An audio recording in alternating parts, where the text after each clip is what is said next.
ശ്രീകൃഷ്ണ ജയന്തി അല്ലെങ്കിൽ ജന്മാഷ്ടമി മഹാവിഷ്ണുവിന്റെ 8ാമത്തെ അവതാരമായ ഭഗവാൻ ശ്രീകൃഷ്ണൻ ഭൂമിയിൽ ജനിച്ച ദിവസമാണ്. ചിങ്ങമാസത്തിലെ അഷ്ടമി തിഥിയിൽ രോഹിണി നക്ഷത്രത്തിൽ അർദ്ധരാത്രിയിലാണ് ശ്രീകൃഷ്ണൻ ജനിച്ചതെന്നാണ് വിശ്വാസം.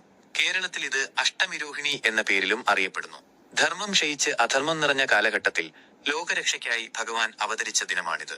ശ്രീകൃഷ്ണ ജയന്തിയുമായി ബന്ധപ്പെട്ട പ്രധാന കഥകളിതാ. 1. ശ്രീകൃഷ്ണന്റെ ജനനം. മഥുരയിലെ രാജാവായ ഉഗ്രസേനനെ തടവിലാക്കി അദ്ദേഹത്തിന്റെ മകനായ കംസൻ രാജാവായതോടെയാണ് കഥ ആരംഭിക്കുന്നത്.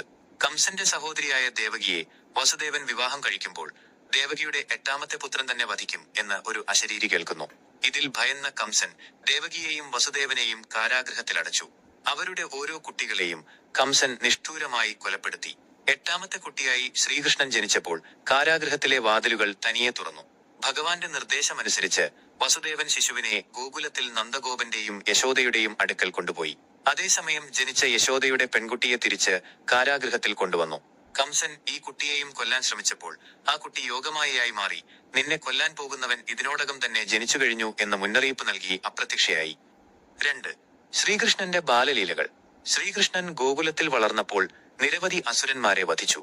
പൂതനാമോക്ഷം, ശകടാസുരവധം, തൃണാവർത്തനെ വധിച്ചത്, കാളിയമർദ്ദനം, ഗോവർദ്ധന പർവ്വതം ഉയർത്തിയത് എന്നിങ്ങനെ നിരവധി കഥകൾ അദ്ദേഹത്തിന്റെ ബാലലീലകളുമായി ബന്ധപ്പെട്ട് നിലവിലുണ്ട്. ഈ ഓരോ കഥയും തിന്മയുടെ മേൽ നന്മയുടെ വിജയം വ്യക്തമാക്കുന്നു. 3. ഗോവർദ്ധന പർവ്വതം ഉയർത്തിയത്.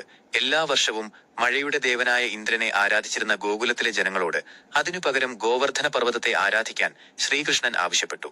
ഇതിൽ കുപിതനായ ഇന്ദ്രൻ ഗോകുലത്തെ മുക്കിക്കളയാൻ അതിശക്തമായ മഴ പെയ്ച്ചു.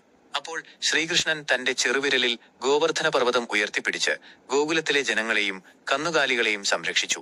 ഇത് അഹങ്കാരത്തെ ഇല്ലാതാക്കുന്ന ഭഗവാന്റെ ശക്തിയെ കാണിക്കുന്നു. ശ്രീകൃഷ്ണ ജയന്തി ദിവസം ആളുകൾ ഉപവസിക്കുകയും അർദ്ധരാത്രിയിൽ ശ്രീകൃഷ്ണ വിഗ്രഹത്തെ പൂജിച്ച് ഉണ്ണിയപ്പവും പാൽപ്പായസവും പോലുള്ള പലഹാരങ്ങൾ സമർപ്പിക്കുകയും ചെയ്യുന്നു. ഈ ദിവസം കുട്ടികളെ കൃഷ്ണന്റെയും രാധയുടെയും വേഷം ധരിപ്പിച്ച് ശോഭായാത്രകൾ നടത്തുന്നത് കേരളത്തിലെ ഒരു പ്രധാന ചടങ്ങാണ്.